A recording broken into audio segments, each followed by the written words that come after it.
Assalamualaikum warahmatullahi wabarakatuh. Alhamdulillahi rabbil alamin. Wa bihi nasta'in ala umurid dunya waddin. Summa salatu wassalam ala khairi man ba'athahu Allah rahmatan lil alamin, sayyidil anbiya'i wal mursalin, Rasulillah Muhammad sallallahu alaihi wasallam wa ala alihi wa ashabihi ajma'in. Allahumma 'allimna ma yanfa'una wanfa'na bima 'allamtana wa zidna ilma innaka antal alimul hakim. Wa ba'd. Bapak-bapak, ibu-ibu, saudara-saudari, kaum muslimin dan muslimat jamaah fardu maghrib di Masjid Al-Muhajirin yang dirahmati Allah. Bersyukur kita kepada Allah seraya mengucapkan alhamdulillah. Salawat berangkikan salam kita hadiahkan kepada Rasulullah. Allahumma salli wa sallim wa barik alaihi. Jamaah rahimakumullah, malam hari ini kita akan membersamai surah An-Nahl, surah urutan ke-16. Kalau kita lihat posisinya sesuai dengan susunan surah-surah dalam Al-Quran.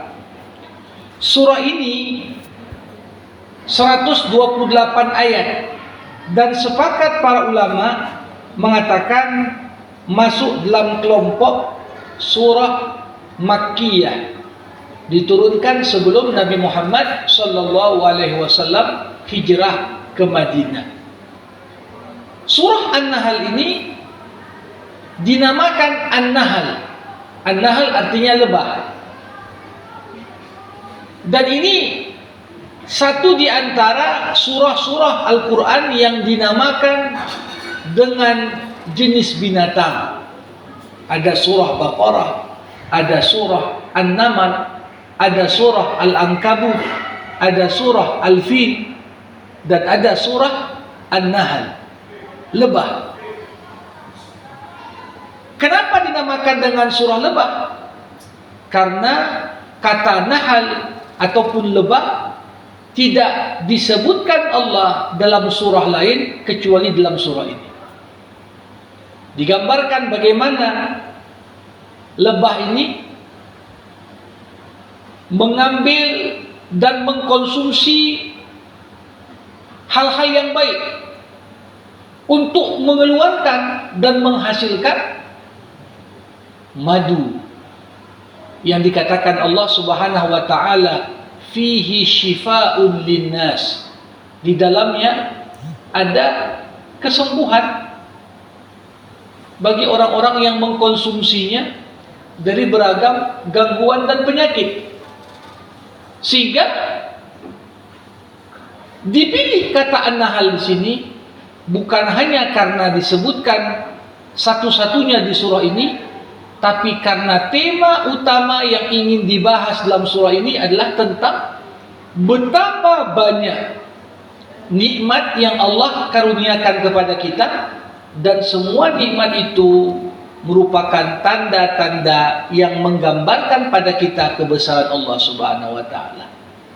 Jadi di balik penciptaan lebah yang menghasilkan madu, dalam madu terkandung banyak sekali unsur yang ketika kita konsumsi membawa efek kesembuhan pada diri kita.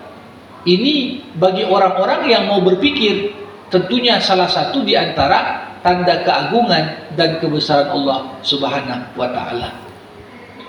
Para hadirin sekalian, jadi tema dari surah An-Nahl adalah nikmat Allah dan akibat yang akan kita terima ketika kita menyalahgunakan nikmat Allah.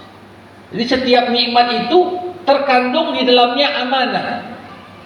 Allah mengamanahkan, diberikan kesehatan, diberikan harta, diberikan segala apa yang kita senangi dari kebaikan-kebaikan di dunia. Itu nikmat kita anggap. Tapi itu semua summa latus'alunna yauma idzin anin na'im. Nanti pada hari kiamat kelak tiap apa yang kau nikmati dari segala nikmat yang Allah karuniakan kepadamu, maka engkau pasti akan dimintai pertanggungjawaban tentangnya. Bapak Ibu rahimakumullah, surah ini diawali dengan menyinggung nikmat teragung dan nikmat terbesar yang Allah berikan pada kita. Apa itu? Nikmat iman. Allah katakan, "Ata amrullah fala tasta'jilu. Subhanahu wa ta'ala amma yusyrikun." Allah katakan, ketetapan Allah. Apakah ketetapan Allah ini kita artikan dalam pengertian kiamat kecil? Itulah kematian tiap individu. Tiap orang ada ajalnya. Dan ketika ajal itu tiba, itulah kiamat kecil bagi dirinya. Ataukah kita artikan dengan kiamat besar? Ketetapan Allah pasti datang. Walaupun mungkin manusia bertanya, kapan ya kiamat nih? Masih lama nampaknya, kan begitu. Tapi Allah katakan, fala tasta'jilu. Jangan kau terburu-buru minta cepat datang kematian. Jangan kau terburu-buru datang minta cepat kiamat. Kenapa? Karena sebenarnya di balik kesempatan yang masih Allah berikan merupakan satu karunia luar biasa ketika kita jalani hidup ini dengan keimanan. Makanya dikatakan Maha Suci Allah dan Maha Tinggi dari segala apa yang mereka persekutukan. Jadi kita ini kadang-kadang karena lahir sebagai muslim, kita merasa biasa ini, udah bawaan lahir. Tetapi bagi saudara-saudara kita yang justru untuk sampai mengucapkan dua kalimat syahadat ada perjalanan cukup panjang, menjemput hidayah, baru rasa betul bagaimana nikmat iman itu seutama-utamanya nikmat. Iman akan wujud Allah, iman akan adanya hari kiamat di mana setiap manusia akan dimintai pertanggungjawaban. Selain nikmat iman, disinggung lagi pada ayat kedua. Yunazzilul malaikata birruh min amrih ala man yasha'u min ibadih an anziru annahu la ilaha illa ana fattaqun. Allah yang turunkan malaikat untuk apa? Membawa wahyu kepada nabi dan rasul yang dipilih Allah Subhanahu wa taala. Jadi diutusnya nabi, diutusnya rasul, itu pun nikmat juga. Bayangkan bagaimana Rasulullah mengatakan ana rasulus tsaqalain. Aku adalah utusan Allah untuk bangsa jin dan bangsa manusia. Jadi jin, siapa rasul terakhirnya? Nabi Muhammad juga. Bayangkan, di balik dipilihnya Nabi sebagai rasul terakhir, dipilih dari golongan manusia, bukan dari golongan jin. Itu pun nikmat juga.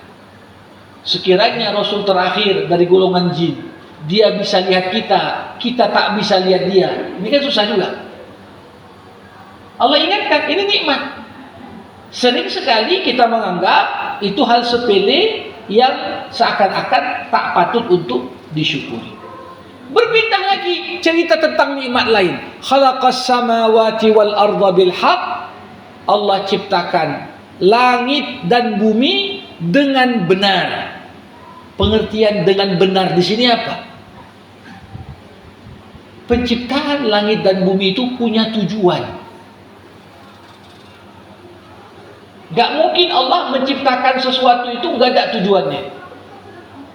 Segala apa yang Allah Subhanahu wa taala kehendaki pasti sejalan dengan sifatnya Al-Hakim, Tuhan yang Maha Bijaksana. Diciptakan langit 7 lapis, diciptakan bumi dengan segala isinya. Ini juga ada tujuannya, maka dikatakan bil haqq, dengan benar. Ta'ala Allah amma yusyrikun. Allah Maha tinggi dari apa yang mereka persekutukan. Pindah lagi ke ayat keempat, cerita tentang nikmat dalam penciptaan manusia. Khalaqal insan min nutfatin fa idza huwa khasimun mubin. Allah ajak kita merenung gimana latar belakang manusia itu ada. Dari mana asal usul manusia? Allah ciptakan manusia dari setetes mani. Setetes mani, ya. Dari mana keluar? Keluar dari tempat yang sama, keluar kotoran manusia. Untuk menggambarkan kepada kita, lihat tanda keagungan dan kebesaran Allah. Dari tempat yang sama keluar najis, dari tempat yang sama keluar mani, sesuatu yang suci, bahkan darinya manusia terbentuk. Bukan hanya itu, tapi Allah singgung ketika manusia lupa asal usulnya. Apa yang terjadi? Fa idza huwa khasimun mubin. Seketika manusia dari lemah kemudian berangsur-angsur menjadi kuat, tiba-tiba di puncak kekuatannya manusia menjadi makhluk yang suka membantah. Khasim. Allah suruh A, dia pertanyakan, kenapalah Allah suruh ini? Kenapalah Allah haramkan ini? Padahal kalau dia sadar dari mana asal usulnya, mungkin bantahan itu tak akan keluar dari mulutnya. Keangkuhan manusia yang menolak aturan Allah berangkat dari kelalaiannya untuk mengingat siapa dirinya. Pindah lagi di ayat kelima. Wal an'am khalaqaha lakum. Allah ciptakan untuk kalian binatang-binatang ternak. Ada sapi, bisa diambil manfaat dagingnya, susunya, ada kambing, ada unta, dan beragam binatang ternak lainnya. Fiha dif'un wa manafi' wa minha ta'kulun. Ada bulu yang dengannya bisa menghangatkanmu, kata Allah.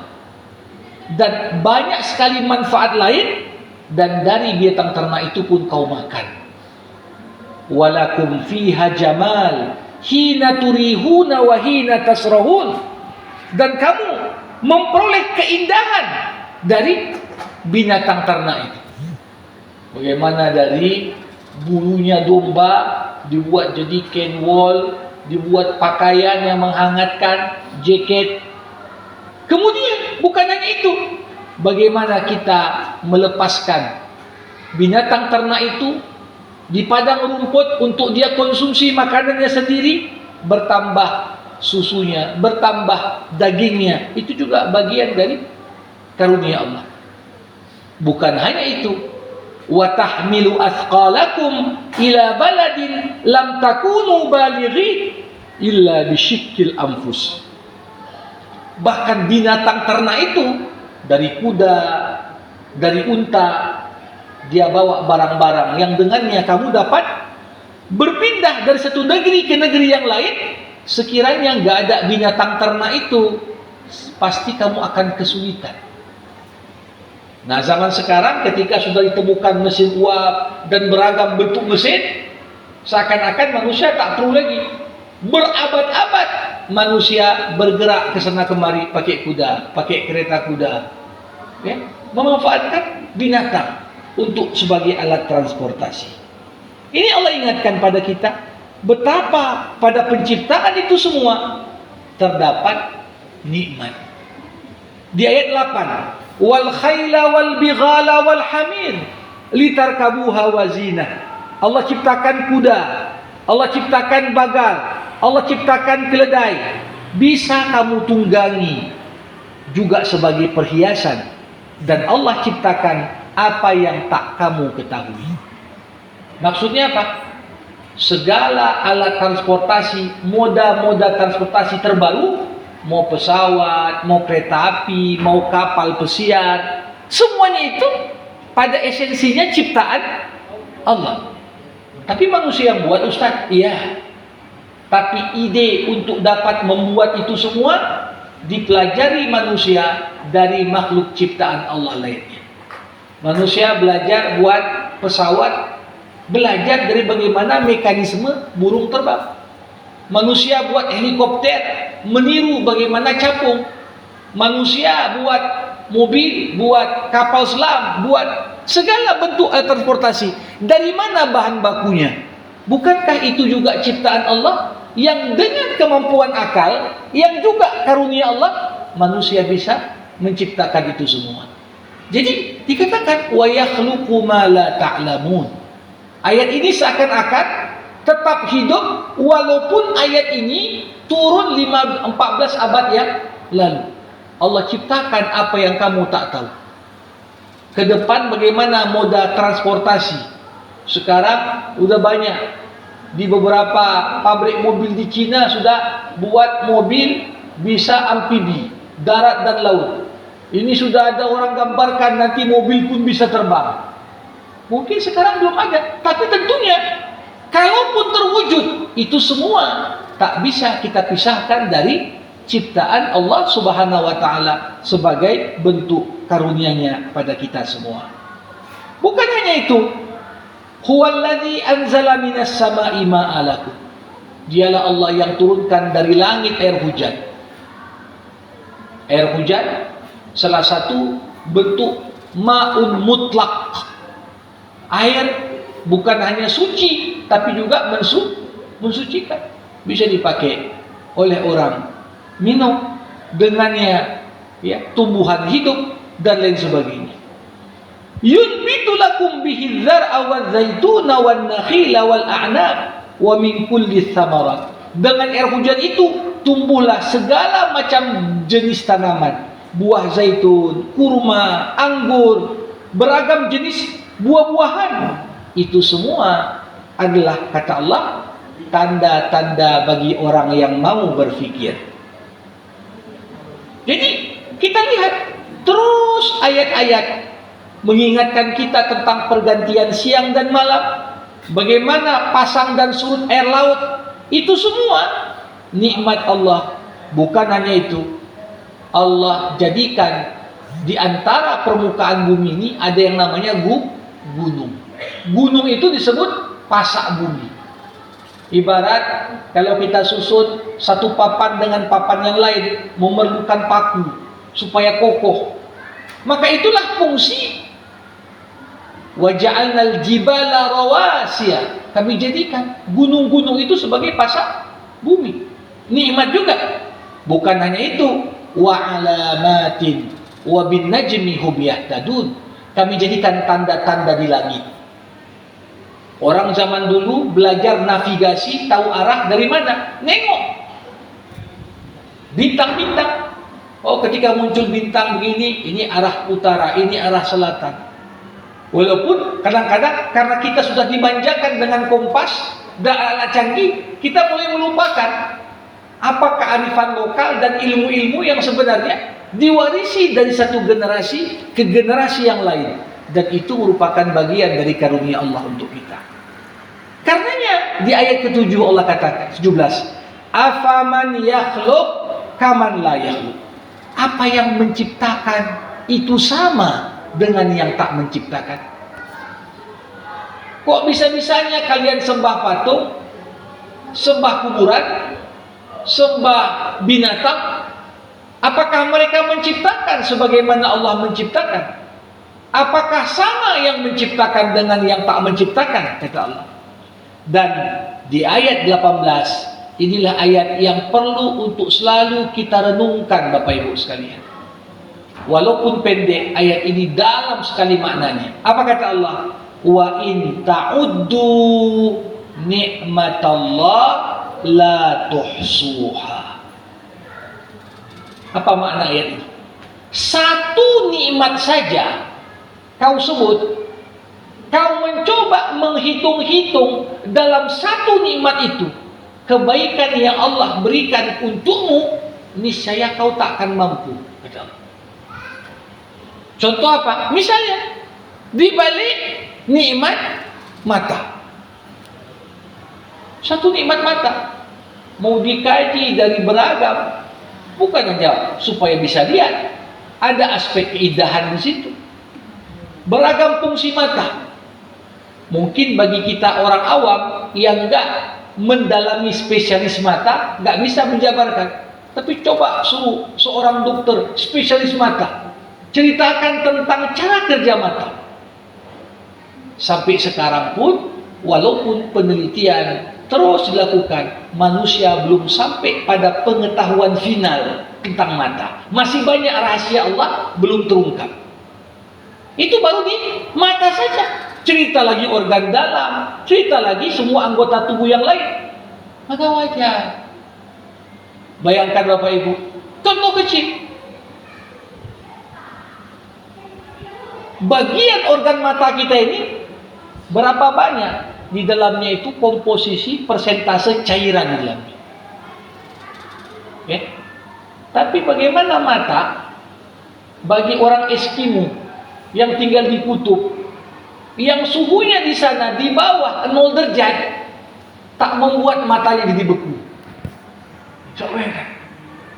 Ini baru mata saja. Ketika dikaji, kok bisa begitu? Muncul nikmat baru, muncul nikmat baru, muncul nikmat baru yang nggak pernah terbayangkan sama kita. Maka dari itu ayat ini mengatakan, sekiranya kau mau coba hitung-hitung, jangan semua nikmat, satu nikmat saja. Sebutkan nikmat mata, nikmat telinga, nikmat hidung, coba nikmat lidah. Coba kau hitung, niscaya kau tak akan mampu menghitung kebaikan Allah dalam satu nikmat. Konon lagi kita menghitung semua nikmat. Para hadirin jamaah yang dirahmati Allah, untuk itu Allah katakan, walladzina yad'una min dunillah la yakhluquna syai'an wa hum yukhlaqun. Orang-orang atau tuhan-tuhan berhala yang disembah selain Allah tak bisa ciptakan apapun, dan mereka diciptakan. Dulu orang Arab jahiliyah buat berhala itu ada yang dari batu, ada yang dari kayu, bahkan ada yang dibuat tuhannya itu dari daging kurma. Disebutkan dalam beberapa literatur, seorang Arab Badui buat berhala dari daging kurma. Ketika dia lapar, dia makan tuhannya. Ya, ketika dia makan Tuhannya. Kenapa? Karena Tuhannya pun tak bisa bergerak, tidak bisa memenuhi hajatnya. Dalam riwayat yang lain, seorang Arab Badui membuat patung Tuhannya terbuat dari batu. Kemudian tak berapa lama datang seekor serigala mengencingi batu itu. Dilihat oleh Arab Badui tadi, berpikir dia, Arab pun yabulus su'lubanu ala ra'sihi faqad hanat man balat alaihi musta'alibu. Betapa hinanya, kok Tuhan dikencingi serigala, katanya.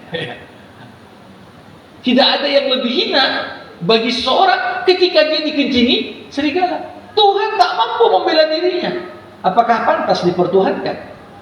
Nah, disinilah mengapa kemudian ayat-ayat berikutnya mengatakan orang yang hidup tak bersyukur atas nikmat Allah, justru mempertuhankan selain Allah. Mereka itu, kata Allah, amwatun ghairu ahya. Sesungguhnya mereka telah mati, bukan hidup. Mati itu ketika hati mati dari mengenal kebenaran. Ketika hati terhijab dari keimanan, itulah makna kematian sebelum masanya. Maka dari itu, para hadirin rahimakumullah, kita lihat bagaimana mulai diceritakan beberapa kisah, nabi-nabi terdahulu dan nikmat yang Allah berikan kepada mereka. Dikatakan di ayat ke-26, qad makara alladziina min qablihim fa'atallahu bunyanahum minal qawa'id fakharra alaihimus saqfu min fawqihim wa atahumul azab min haitsu la yash'urun. Ada umat-umat sebelum kalian, kata Allah. Apa kejadian mereka? Mereka mengadakan tipu daya. Maka Allah menghancurkan rumah-rumah mereka, mulai dari pondasinya. Lalu atap rumah itu jatuh menimpa kepala mereka dari atas, dan siksa itu datang kepada mereka dari arah yang tak mereka sadari. Makanya ada ungkapan, Bapak Ibu, dalam konteks interaksi kita sama Allah, nggak ada cerita pandi atau bodoh. Yang ada istiqomah atau nggak istiqomah. Itu dia. Sepandi-pandi apapun seseorang, kalau Allah Subhanahu wa taala menetapkan untuk menurunkan azab padanya, dikatakan Rasulullah dalam sebuah hadis, "Idza aradallah infadha kulli amrin akhadha min kulli dhi lubbin lubbah." Kalau Allah ingin menjalankan rekayasanya, Allah tarik dari orang cerdas kecerdasannya. Orang yang nampak pandai pun melakukan kesalahan yang begitu konyol, dengannya dia jatuh. Allah Maha Kuasa. Gak ada cerita, oh keselip lidahku ini, salah ngomong. Nah, itu memang Allah buat. Sehingga orang tahu apa yang tersimpan dalam hati. Ini kalau kita lihat, bagaimana umat-umat terdahulu, azab datang menimpa dari arah yang tak pernah mereka duga. Ya, kita merasa bahaya dari sebelah kanan, rupanya kan dari kiri. Kita merasa bahaya dari depan, rupanya dari belakang. Kita curiga, mungkin si fulan musuhku yang akan mencelakakanku. Rupanya orang terpercaya kita, dia yang berkhianat. Para hadirin rahimakumullah, begitulah makarnya Allah. Karena itu kita lihat di sini pada ayat 27, "Tsumma yaumal qiyamah yughzihim wa yaqulu aina syuraka'i alladziina kuntum tushaqquna fihim qala alladziina utul ilma innal khizya al-yawma was-su'a 'alal kafirin." Allah menghinakan orang-orang kafir yang menyembah sekutu-sekutu selain Allah pada hari kiamat. Ketika itu Allah katakan, mana yang Tuhan kalian sembah itu? Kok nggak bantu kalian? Kenapa yang dulu kalian sembah tak mengeluarkan kalian dari api neraka ini? Di momen itulah dikatakan kehinaan itu Allah timpakan kepada orang-orang yang kafir. Para hadirin rahimakumullah, kalau kita melihat ada perbedaan kontras antara mereka yang meninggal dunia dalam kondisi kafir, menanti mereka siksa di kubur dan siksa di akhirat, dengan orang yang meninggal dunia dalam kondisi masuk dalam kelompok orang-orang yang pandai bersyukur. Jadi gak banyak orang yang pandai bersyukur tuh. Kalau dihitung mana banyakan yang kufur dengan yang syukur, tentunya yang syukur itu jauh lebih sedikit. Sampai Nabi Muhammad SAW berdoa, Allahumma ja'alni minal qalil, ya Allah jadikanlah aku dari kelompok yang sedikit. Sahabat bertanya, apa maksud doamu wahai Rasulullah? Maksudnya adalah, ya Allah jadikanlah aku bagian dari kelompok yang pandai bersyukur.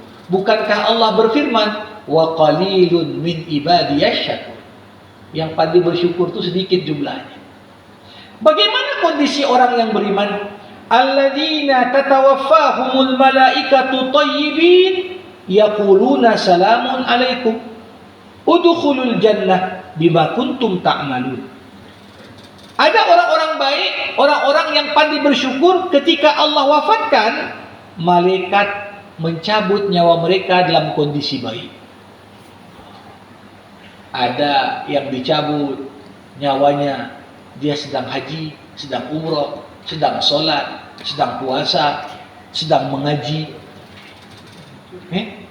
Ini luar biasa dikatakan. Malaikat pun tahu mencabut nyawanya thayyibin, dalam kondisi yang baik. Setelah dicabut nyawanya, apa kata malaikat? Salamun alaikum, keselamatan untuk kalian. Kemudian malaikat berkata, udkhulul jannah bima kuntum ta'malun, masuklah kalian ke dalam syurga yang telah Allah siapkan untuk kalian. Bukan berarti meninggal langsung masuk syurga, tapi pengertian di sini adalah betapa kontrasnya Kondisi orang yang pandai bersyukur saat ajal datang menjemput dengan kelompok lain, orang-orang yang justru hidup di dunia dalam kondisi tak amanah terhadap nikmat yang Allah karuniakan pada mereka, dicabut nyawa dalam kondisi kufur nikmat. Dikatakan, hal yang turun illa an ta'tiyahumul malaikah aw ya'tiya amru rabbik kadzalika fa'alal ladzina min qablihim. Apa yang ditunggu orang kafir selain datangnya malaikat mencabut nyawa mereka atau datangnya ketetapan Allah dalam bentuk azab menimpa mereka? Demikianlah yang berlaku pada umat-umat sebelum mereka. Jadi bagaimana ayat-ayat yang tadi kita bacakan menggambarkan kepada kita bagaimana Allah Subhanahu wa taala memberikan satu perlakuan yang istimewa kepada mereka yang tahu mensyukuri nikmat karena beriman kepada Allah. Di sisi lain Allah tunjukkan siksa dan hukuman yang berat bagi mereka yang kufur kepadanya. Para hadirin rahimakumullah, di ayat 41 Allah Subhanahu wa taala menggambarkan tentang potret sekelompok manusia yang mereka masuk kategori orang yang pandai bersyukur. Apa itu? Walladzina hajaru fillah min ba'di ma zulimu lanubawwi'annahum fid dunya hasanah wa la ajrul akhirati akbar law kanu ya'lamun. Dan orang-orang yang berhijrah di jalan Allah setelah mereka teraniaya dan dizalimi, pasti Allah berikan mereka tempat yang baik. Ayat ini menjadi dasar kalau seorang tinggal di tempat justru dia tak dapat melaksanakan ajaran agamanya dengan baik. Ada persekusi, ada intimidasi, dihalang-halangi bahkan untuk sekedar sholat. Jadi dianggap dia dizalimi, disuruh pindah sama Allah. Disuruh pindah, tujuan akhirnya apa? Supaya Allah berikan kepadamu penghidupan yang lebih baik. Karena hijrah di jalan Allah itu salah satu bentuk nikmat, nikmat yang menandakan kekuatan iman. Para hadirin jamaah yang berbahagia, kalau kita perhatikan salah satu penghalang seorang itu dapat bersyukur atas nikmat Allah adalah sifat sombong. Karenanya Allah mengatakan di ayat 49, walillahi yasjud ma fis samawati wa ma fil ard min dabbah wal malaikah wa hum la yastakbirun. Hanya kepada Allah bersujud semua yang ada di langit dan semua yang ada di bumi, dikatakan, dari binatang yang melata, dari malaikat, dan mereka tak sombong. Yakhafuna rabbahum min fawqihim wa yaf'aluna ma yu'marun.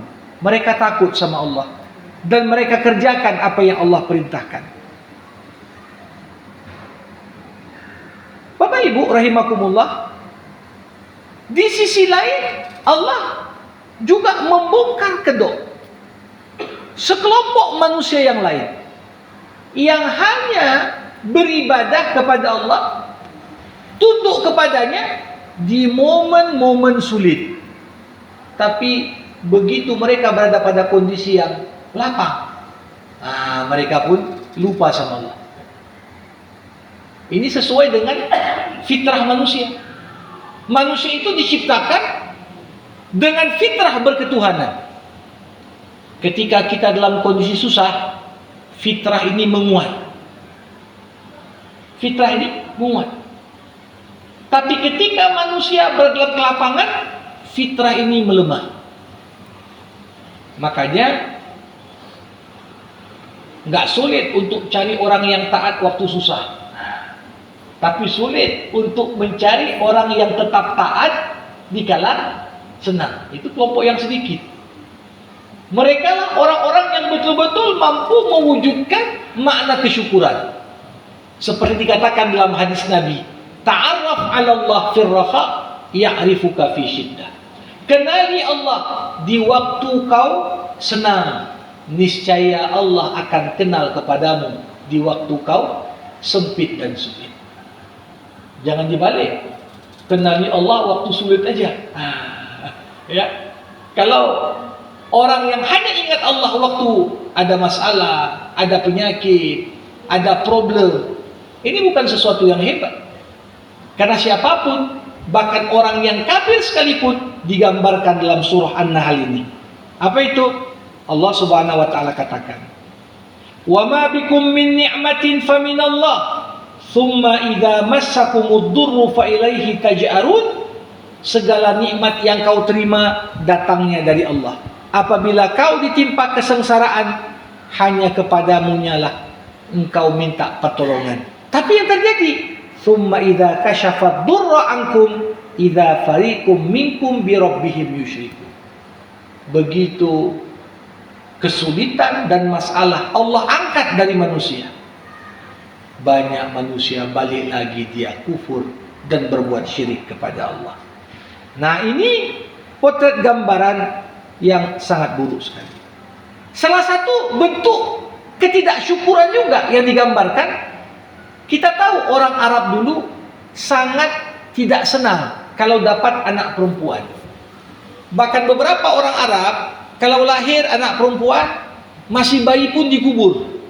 Karena mereka merasa anak perempuan menjadi sumber aib. Ketika terjadi perang, anak perempuan kemudian disandera atau bahkan diperjualbelikan sebagai budak. Ini membawa aib keluarga. Sehingga yang tak siap, udahlah kita bunuh saja. Tapi di sisi lain Allah mengkritik.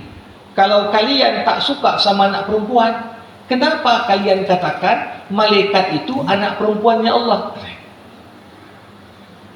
Berarti mereka menisbatkan kepada Allah sesuatu yang mereka sendiri pun tak suka. Kan begitu? Mereka tak mau terima anak perempuan, tapi mereka anggap malaikat itu anak perempuannya Allah. Bukan hanya itu, kita melihat bagaimana mereka merelakan anak perempuan itu milik Allah dan anak laki-laki milik mereka. Para hadirin yang dimuliakan Allah, di antara ayat penting dalam surah An-Nahl ini dikatakan, walau yu'akhidullah an-nas bidzulmihim ma taraka 'alaiha min dabbah. Ini salah satu bentuk adilnya Allah dan kebijaksanaannya. Apa itu? Kalau Allah memberikan hukuman kepada setiap manusia atas kezalimannya, langsung setelah kita berbuat zalim, niscaya enggak akan tersisa satupun manusia di muka bumi. Gitu Allah. Kalau tiap orang begitu salah, cup langsung turun azab. Tapi yang terjadi apa? Enggak seperti itu cara Allah memperlakukan. Sering sekali dosa kita yang pertama sengaja Allah tutup. Berulang kedua kali, masih Allah tutup. Berulang 3 kali, baru Allah buka untuk mempermalukan kita. Makanya dulu di zaman Umar bin Khattab pernah tertangkap seorang pencuri. Ketika ditangkap, diadili, Umar mengatakan, yang kau curi ini sudah melebihi nisab. Jadi tanganmu akan kami potong. Berkata si pencuri, wahai khalifah, ampuni aku. Ini pertama kali aku curi ini. Gak pernah aku curi sebelumnya. Umar mengatakan, kau bohong. Kata Umar, kalau kau pertama kali mencuri, Allah tak akan permalukan kau. Ini kalau kita renungkan pada konteks diri kita masing-masing, banyak salah kita buat. Allah tutup pertama. Memberikan kesempatan bagi kita untuk menyesalinya dan bertobat darinya. Tapi ketika kesalahan yang sama berulang, berikutnya, kemudian berikutnya, disitulah teguran Allah datang kepada kita semua. Para hadirin rahimakumullah, kalau kita melihat bagaimana Allah Subhanahu wa taala menjelaskan salah satu ayat tentang intisari surah An-Nahl ini, Allah bercerita tentang masyarakat lebah. Manusia ini Walaupun makhluk Allah paling mulia, bukan berarti manusia itu nggak bisa belajar daripada makhluk yang lebih rendah daripadanya. Ketika Qabil bunuh Habil, Qabil kebingungan, macam mana aku kubur adikku ini? Allah utus 2 burung gagak saling bertarung. Satu burung gagak mati, burung gagak yang hidup memberitahukan cara menutupi bangkai gagak yang mati sehingga hilang bau dan jejaknya. Disitulah Qabil belajar cara ngubur pertama dari gagak. Diceritakan masyarakat semut, diceritakan masyarakat laba-laba, diceritakan di sini masyarakat lebah. Ini juga untuk kita belajar. Apa yang istimewa dari masyarakat lebah? Masyarakat lebah ini justru dipimpin oleh ratu lebah, oleh betina, bukan oleh jantan. Tugas jantan justru membuahi saja. Tapi kita lihat bagaimana dari apa yang dikonsumsi itu baik, dihasilkan produk yang baik pula. Makanya dikatakan lebah itu potret seorang mukmin. Seorang mukmin itu makan yang halal dan thayyibah. Gak mau dia makan bangki, tak mau dia makan yang haram, tak mau dia makan yang syubhat. Ketika kita pastikan apa yang kita konsumsi baik, maka dampaknya apa? Yang keluar dari mulut kita pun yang baik-baik. Kalimat thayyibah, zikir, nasihat, bacaan Quran, doa. Tapi kalau orang biasa makan yang haram, keluar dari mulutnya pun yang haram. Inilah potret gambaran masyarakat lebah. Untuk itu di penutup surah, sebagai tentunya iktibar bagi kita, bagaimana surah yang berisi tentang begitu banyak nikmat ini mengingatkan kepada kita di akhir tentang sosok Ibrahim sebagai teladan bagi orang-orang yang mau bersyukur. Inna Ibrahim kana ummah qanitan lillah hanifan wa lam yakun minal musyrikin syakiran li an'umi. Ibrahim sosok hamba yang enggak pernah lupa bersyukur kepada Allah sekecil apapun nikmat itu, sehingga Allah jadikan pada dirinya sesuatu kebaikan. Dan tanggung jawab terpenting kita sebagai wujud syukur kepada Allah apa? Ud'u ila sabili rabbika bil hikmah. Tanda orang bersyukur apa? Dia ikut ambil bagian dan peran untuk mendakwahkan agama. Jadi jangan kita anggap peran dakwah itu perannya ustadz saja itu. Tidak, semua dari kita punya andil dan peran dengan 3 tingkatan. Pertama apa? Bil hikmah, berdakwah dengan kebijaksanaan. Kadang-kadang nggak perlu ngomong orang berdakwah dengan akhlak yang baik. Bagaimana Islam tersebar di Amerika dan di Eropa bukan karena orang ceramah, tidak. Tengok akhlak Muslim yang baik. Akhirnya orang Muslim pun terpengaruh. Kedua, wal mau'izatil hasanah, nasihat yang baik. Kasih tausiah, buat buku, orang baca, bagus. Tak cukup sampai di situ. Kita di era globalisasi, setiap pikiran akan diadu dengan pikiran yang lain.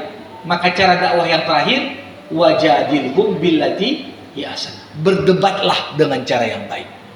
Makanya makin kita hidup sekarang dengan era global ini, makin nampak kebenaran Islam. Makin banyak debat tentang agama, justru argumentasi Islam di atas argumentasi agama-agama lainnya. Demikian yang dapat disampaikan di kesempatan jumpa kita hari ini. Sama kita tutup dengan doa. Alhamdulillahirabbil alamin. Hamdan yuwafi ni'amah wa yukafi'u mazidah. Ya Rabbana lakal hamdu kama yanbaghi li jalali wajhikal karim wa li 'azimi sultanik. Allahumma salli ala Sayyidina Muhammad wa ala alihi wa sahbihi ajma'in. Allahumma 'allimna ma yanfa'una wanfa'na bima 'allamtana wa zidna 'ilma innaka antal alimul hakim. Rabbana ikhtim lana bi husnil khatimah wa la tahtim alaina illa bi husnil khatimah. Allahumma barik lana fi Sya'ban wa ballighna Ramadan. Rabbana atina fid dunya hasanah wa fil akhirati hasanah wa qina adzaban nar. Wa sallallahu ala sayyidina Muhammad wa ala alihi wa sahbihi ajma'in. Walhamdulillahi rabbil alamin. Terima kasih. Assalamualaikum warahmatullahi wabarakatuh.